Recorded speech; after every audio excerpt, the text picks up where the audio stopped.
여러분, 그 좋은 것들도 나쁜 사람이 사용하게 되면 나쁜 도구가 됩니다. 그런데 나쁜 것들도 좋은 사람이 좋게 사용하게 되면 유익한 도구가 될 수가 있습니다.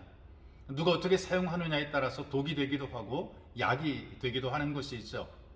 이를테면 전쟁할 때 대량 살상 무기가 있는데 그 중에서 생화학 무기가 그 중에 하나입니다. 그 가운데에 탄저균과 보톨리누스균이 있는데요. 이 탄저균이라고 하는 것은 미국 9.11 테러 이후에 우편으로 여기저기 배달이 되어서 백색 가루로 알려진 안 좋은 물질입니다. 근데 이 보톨리누스균은 신경과 근육을 마비시키고 결국 사람을 죽음에 이르게 만드는 무서운 생화학 무기인데요. 이 보톨리누스균을 이용해서 개발한 것이 얼굴에 주름살을 펴주는 이 보톡스라고 하는 약품이 됩니다. 적정량의 이 보톡스 주사를 맞게 되면 깊이 패인 주름도 사라지게 만들고 젊게 보이는 효과를 만들어내는 것이죠. 사람의 근육을 마비시키고 죽음에 이르게 만드는 이 균이 악한 사람에 의해서 악하게 쓰여지게 되면 무서운 살상 무기가 됩니다. 그런데 의사의 손에 들어가서 의사가 활용을 잘하게 되면 사람을 아름답게 만드는 치료약이 되는 것이죠. 여러분, 살다 보게 되면 누구나 피하고 싶은 위험과 위기와 화를 만나게 됩니다. 심지어 도저히 가망이 없는 상태까지 떨어지기도 하죠. 그러나 그럼에도 불구하고 예수님께서는 더 잘 되도록 모든 문제를 해결해 주십니다. 그래서 오늘 여러분들에게 소개할 하나님의 말씀은 마태복음 9장 1절 2절의 말씀입니다. 제가 여러분들에게 읽어드리겠습니다.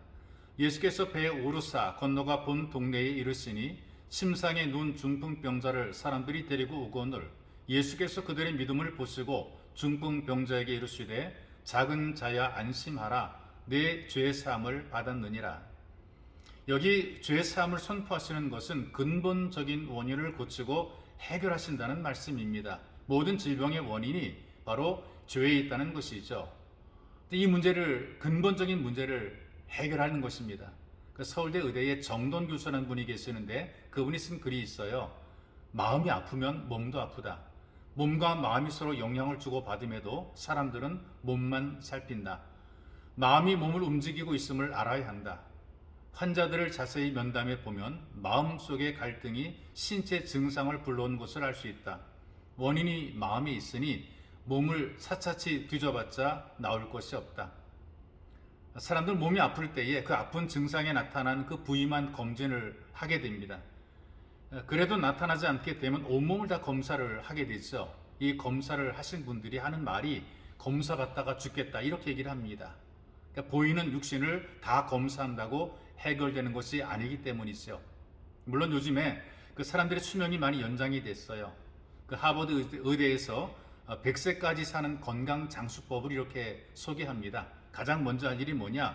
긍정적이고 낙천적인 성격을 가지라는 것입니다. 100세를 넘긴 여자분들의 건강 상태를 조사해 봤대요. 근데 이분들 가운데에 우울증이라든가 불안감, 적대감이 적은 사람들이 훨씬 더 낙천적인 성격을 가지고 살고 있고 이런 사람들이 결국은 장수하더라는 것이죠. 사람들을 웃게 만드는 말을 생활하고 잘 웃는 것도 건강의 비결이랍니다. 그래서 생리학자들이 웃음을 몸속에 달리기라 이렇게 표현을 하고 있어요. 웃으면 심장의 운동이 증가하게 된대요. 약간의 혈압 상승 작용이 일어나게 된답니다. 그리고 신체 조직에 산소 공급이 활발하게 공급이 되고 웃을 때마다 이산화탄소 배출량이 많아져서 신진대사가 잘 된다는 것이 있어. 그런데 중요한 내용은 정기적으로 예배를 드리고 기도하는 사람이 그렇지 않은 사람보다 스트레스가 적고 혈압이 안정되고 면역 기능이 강화된다는 것입니다. 문제의 원인이 되는 죄의 사함을 선포받고 안심하라고 선포하시는 예수 그리스도의 말씀을 믿으면 회복의 은혜를 누리게 되는 것이죠. 여러분들도 예수 그리스도의 말씀을 듣고 믿음으로 회복의 은혜 누리시기를 주님의 이름으로 축복합니다. 참으로 좋으신 하나님 감사합니다. 우리를 불러주시고 예수 그리스도의 말씀을 듣게 하시며 이 말씀을 들음으로 말미암아 안심하게 도우시니 감사합니다. 베풀어지는 하나님의 은혜를 누리며 살아가는 복 있는 예배자가 되도록 우리를 도와주옵소서. 보배로우신 예수님의 이름으로 기도하옵나이다. 아멘.